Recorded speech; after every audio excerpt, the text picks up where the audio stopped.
नमस्कार विद्यार्थी मित्रांनो, लक्षदीप अकॅडमी मध्ये आपल्या सर्वांचे सहर्ष स्वागत। आज आपण चालू घडामोडी या विषयामधला महत्त्वाचा टॉपिक घेणार आहोत। पोलीस भरतीच काय तर सरळ सेवेची कोणतीही परीक्षा असो यावर आपल्याला एक हमखास प्रश्न विचारला जातो आणि तो म्हणजे आपला महत्त्वाचा टॉपिक आहे आजचा पद्म पुरस्कार। आपल्याला माहिती आहे की दरवर्षी पद्म पुरस्कार जाहीर केले जातात, तर त्याच्यामध्ये बघा 2026 चे पद्म पुरस्कार बघणार आहोत आपण। हे जे काही पद्म पुरस्कार असतात, ह्या पुरस्कारांची घोषणा कधी केली जाते, पद्म पुरस्कारांची सुरुवात कधी झाली, पद्म पुरस्कार हे किती श्रेणींमध्ये दिले जातात, हे महत्त्वाचे प्रश्न आपल्याला बघायचे आणि आपल्याला येणाऱ्या ज्याही काही सरळ सेवेच्या परीक्षा असतील, पोलीस भरती असेल, याच्यावर 100% प्रश्न येणार म्हणजे येणार। बघा पद्म पुरस्कार 2026 आपण बघणार आहोत। तर हे पद्म पुरस्कारांची सुरुवात 1954 पासून झाली आहे। सुरुवात कधी झालेली आहे? 1954 पासून सुरुवात झालेली आहे पद्म पुरस्कारांची। हे जे काही पद्म पुरस्कार असतात याची घोषणा कधी केली जाते तर बघा 25 जानेवारी म्हणजेच प्रजासत्ताक दिनाच्या पूर्वसंध्येला 25 जानेवारीला पद्म पुरस्कारांची घोषणा केली जाते आणि ती केली जाते राष्ट्रपतींकडून। ओके, बघा या वर्षी म्हणजेच 2026 ला एकूण पुरस्कार पद्म पुरस्कार जे आहे ते एकूण किती आहे तर 131 पुरस्कारांची घोषणा करण्यात आलेली आहे। हा महत्त्वाचा प्रश्न आहे। एकूण पद्म पुरस्कारांची घोषणा किती झाली आहे? 131। मग ह्या 131 चं डिवायडेशन बघणार आहोत आपण। हे 131 जे पुरस्कार आहेत पद्म, हे 3 श्रेणींमध्ये दिले जातात।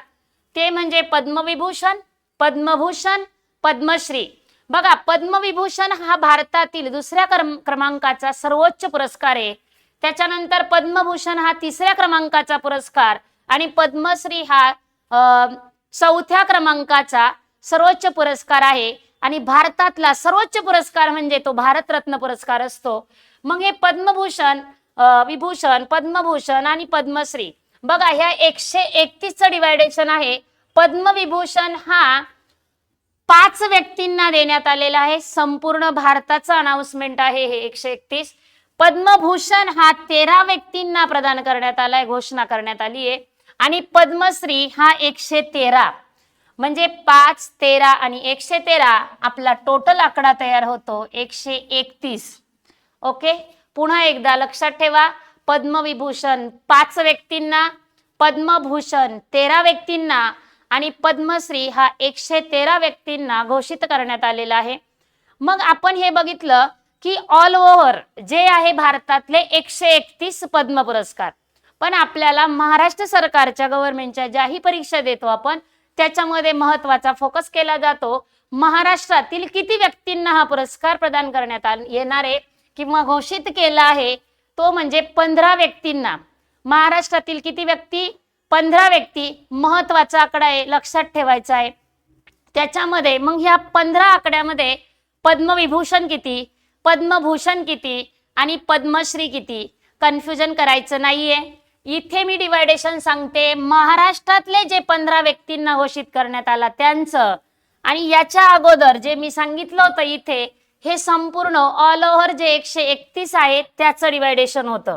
मग आता आपण महाराष्ट्रातल्या 15 व्यक्तींचं बघतोय, तर त्याच्यामध्ये पद्मविभूषण हा 1 व्यक्तीला घोषित करण्यात आला आहे। त्याच्यानंतर पद्मभूषण हा 3 व्यक्तींना मिळाला आहे महाराष्ट्रातल्या, आणि पद्मश्री हा महाराष्ट्रातल्या 11 व्यक्तींना मिळाला आहे। पद्मभूषण 1, पद्मभूषण 3 आणि पद्मश्री 11, असे एकूण आकडा होतोय आपला 15। महाराष्ट्रातील किती व्यक्ती? 15। पद्मविभूषण, पद्मभूषण आणि पद्मश्री। आता याच्यामध्ये पद्मविभूषण हा कोणाला मिळाला? 1 व्यक्तीला मिळाला आहे। तर बघा तसं बघायला गेलं तर पद्मविभूषण आपण बघितलंय की ऑल ओव्हर भारतामध्ये 5 व्यक्तींना मिळाला। महाराष्ट्रातली 1 व्यक्ती आहे, बघा ऑल ओव्हर 5, पण महाराष्ट्रातली किती व्यक्ती आहे? 1। आपण ती महाराष्ट्रातल्या व्यक्तीबरोबरच इतर 4 व्यक्तींची नावं बघणार आहोत। बघा आपल्या महाराष्ट्रातली व्यक्ती आहे ज्यांनी पद्मविभूषण पुरस्कार जिंकलाय किंवा त्यांचं नाव घोषित करण्यात आलं ते म्हणजे धर्मेंद्र सिंह देओल यांना त्यांच्या कला क्षेत्रासाठी देण्यात आला. पण तो कसा आहे तर मरणोत्तर पुरस्कार घोषित करण्यात आलेला आहे. ही गोष्ट एक महत्वाची आहे आणि ते आहे आपल्या महाराष्ट्राचे. आपलं एक पद्मविभूषण महाराष्ट्राची व्यक्ती पुरस्कार घोषित झालेली आपण नाव बघितलं. त्याचबरोबर इतर 4 व्यक्ती त्याही बघूया. दुसरी व्यक्ती आहे व्ही.एस. अच्युतानंदन यांना त्यांच्या सार्वजनिक कार्यक्षेत्रासाठी मिळाला. तोही पूर्ण मरणोत्तर पुरस्कार आहे आणि ते बिलॉंग करतात केरळ या राज्याकडनं. Next P. नारायण यांना साहित्य व शिक्षण क्षेत्रासाठी मिळाला. ते पण आहे केरळ या राज्याचे. पुन्हा के.टी. थॉमस सामाजिक कार्यासाठीच मिळाला, सार्वजनिक कार्यासाठी मिळाला आहे. पुन्हा तेही आहे केरळ या राज्याचे. आपण इथे जर बघितलं तर जो पद्मविभूषण पुरस्कार आहे केरळ राज्याच्या 3 व्यक्तींना मिळाला आहे. पद्मविभूषण पुरस्कार केरळ राज्याच्या किती व्यक्तींना मिळाला आहे? 3 व्यक्तींना. व्ही.एस. अच्युतानंदन, पी. नारायण आणि के.टी. थॉमस. आणि 5वी व्यक्ती आहे ती म्हणजे एन. राजम यांना त्यांच्या कला क्षेत्रासाठी मिळाला. उत्तर प्रदेश या राज्याची व्यक्ती आहे त्या. असे एकूण आपण 5 व्यक्ती बघितले ऑल ओव्हर भारतात. पण महाराष्ट्रातली एक व्यक्ती ती म्हणजे धर्मेंद्र सिंह देओल कला या क्षेत्रासाठी मरणोत्तर पुरस्कार मिळाला आहे आणि तो महाराष्ट्र या राज्याकडनं आहेत त्या व्यक्ती. आता महत्वाचं पुढे पद्मभूषण, पद्मविभूषण झालं. आता पद्मभूषण ऑल ओव्हर किती व्यक्तींना मिळाला आहे? 13 व्यक्तींना. पण महाराष्ट्राचं महत्वाचा पॉइंट बघतोय आपण. महाराष्ट्राच्या किती व्यक्तींना मिळाला आहे? 3 व्यक्तींना मिळाला आहे. मग त्या महाराष्ट्राच्या 3 व्यक्ती म्हणजे कोण? तर अलका याज्ञिक यांना त्यांच्या कला क्षेत्रासाठी मिळाला. पियुष पांडे यांना मरणोत्तर देण्यात आला. तोही त्यांच्या कला या क्षेत्रासाठी त्यांना देण्यात आला आहे. आणि तिसरी व्यक्ती आहे उदय कोटक, व्यापार व उद्योग. महाराष्ट्रातील किती व्यक्तींना पद्मभूषण पुरस्कार घोषित करण्यात आला? 3. त्या म्हणजे अलका याज्ञिक, पियुष पांडे आणि उदय कोटक. नेक्स्ट बघा पद्मश्री. आपण पद्मविभूषण, पद्मभूषण आणि तिसऱ्या श्रेणीतला पुरस्कार तो म्हणजे पद्मश्री ऑल ओव्हर मिळाला आहे 113 व्यक्तींना. महाराष्ट्रातील विचार केला तर महत्वाचा आकडा आहे तो म्हणजे 11 व्यक्तींना घोषित करण्यात आला. त्याच्यामधले नाव बघणार आहोत आपण. बघा आर्मिडा फर्नांडिस यांना औषध क्षेत्र वैद्यकशास्त्रासाठी मिळाला. त्या आहेत मुंबईच्या. त्यांचं बघा क्षेत्र काय? वैद्यकीय सेवा, बालरोग तज्ज्ञ आहेत त्या. दुसरी व्यक्ती आहे अशोक खाडे यांना त्यांच्या व्यापार या क्षेत्रासाठी पद्मश्री पुरस्कार घोषित करण्यात आला. तिसरी व्यक्ती महत्वाची भिकल्या लाडक्या धिंडा त्यांच्या कला या क्षेत्रासाठी त्यांना मिळाला. ते कोणत्या जिल्ह्यातील आहे? तर पालघर जिल्हा, तालुका आहे जव्हार आणि त्यांचं गाव जर विचारलं तर ते आहे वाळवंडे. नेक्स्ट आणि त्यांचं क्षेत्र बघा आदिवासी लोकसंगीत जे वारली आदिवासीचं पारंपरिक तारपा वादन आहे ते जतन व प्रसारासाठी त्यांना सन्मानित करण्यात आलेलं आहे. त्याच्यानंतर 4थी व्यक्ती महाराष्ट्रातली जनार्दन बापूराव भोबे यांना त्यांच्या समाज कार्यासाठी मिळालेलं आहे. नेक्स्ट बघा 5वी व्यक्ती आहे जुझेर वासी यांना त्यांच्या विज्ञान क्षेत्रासाठी. 6वी व्यक्ती आहे माधवन रंगनाथन कला क्षेत्रासाठी. त्याचबरोबर रघुवीर तुकाराम खेडकर यांना कला क्षेत्र जी काही लोककला आहे तमाशा या पारंपरिक लोककलेच्या संवर्धनासाठी जे संगमनेर या ठिकाणाचे आहेत रघुवीर तुकाराम खेडेकर यांना देण्यात आलाय. पुन्हा 8वी व्यक्ती आहे रोहित शर्मा यांना क्रीडा क्षेत्रासाठी. 9वा आकडा आहे सतीश शहा यांना कला या क्षेत्रासाठी मरणोत्तर देण्यात आलेला आहे. पुन्हा 10वा आकडा आहे सत्यनारायण नुवाल यांना व्यापार या क्षेत्रासाठी देण्यात आला आहे.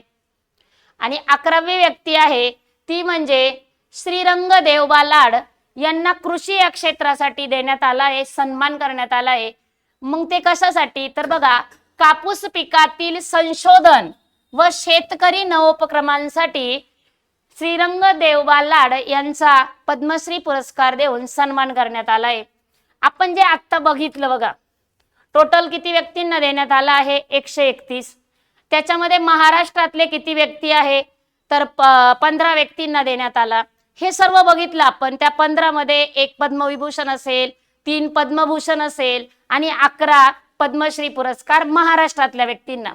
पण जे काही आपण 131 आकडा बघितला त्यातील महत्वाचे पॉइंट येत आहे पुन्हा. याच्यामध्ये एकूण महिला किती आहेत की त्यांना पुरस्कार देण्यात आला आहे? तर त्या महिला आहेत 19. पुन्हा मरणोत्तर किती व्यक्तींना हा पुरस्कार देण्यात आला? तर 16 व्यक्तींना हा पुरस्कार देण्यात आला. तसंच या 131 मध्ये परदेशी व्यक्ती किती आहे की त्यांना पुरस्काराने सन्मानित करण्यात आलं? अशा व्यक्ती आहेत 6. हेही आकडे आपल्याला लक्षात ठेवायचे. पद्मविभूषण, पद्मभूषण, पद्मश्री, त्याचबरोबर एकूण महिला संख्या, मरणोत्तर किती व्यक्तींना देण्यात आला आणि परदेशी व्यक्ती किती आहेत की त्यांना या पुरस्काराने सन्मानित करण्यात आलं. त्याचबरोबर आपल्याला महत्वाचे जेही प्रश्न येणार असतात वन लाईन, ते असे जेव्हा आपण घटक स्पष्टीकरणासह बघतो तेव्हा लक्षात येता हा IMP प्रश्न आहे. याच्यावर आपल्याला परीक्षेला हमखास विचारला जाणार आहे बाळांनो. पाठांतर करून ठेवायचंय. पद्म पुरस्काराची सुरुवात 1954 साली झाली. घोषणा केली जाते राष्ट्रपतींकडून प्रजासत्ताक दिनाच्या पूर्वसंध्येला म्हणजेच 25 जानेवारीला. यावर्षी मिळाला 131 व्यक्तींना, महाराष्ट्रातले 15 व्यक्ती. अशाच नवनवीन टॉपिकसह आपण पुन्हा भेटू. तोपर्यंत धन्यवाद.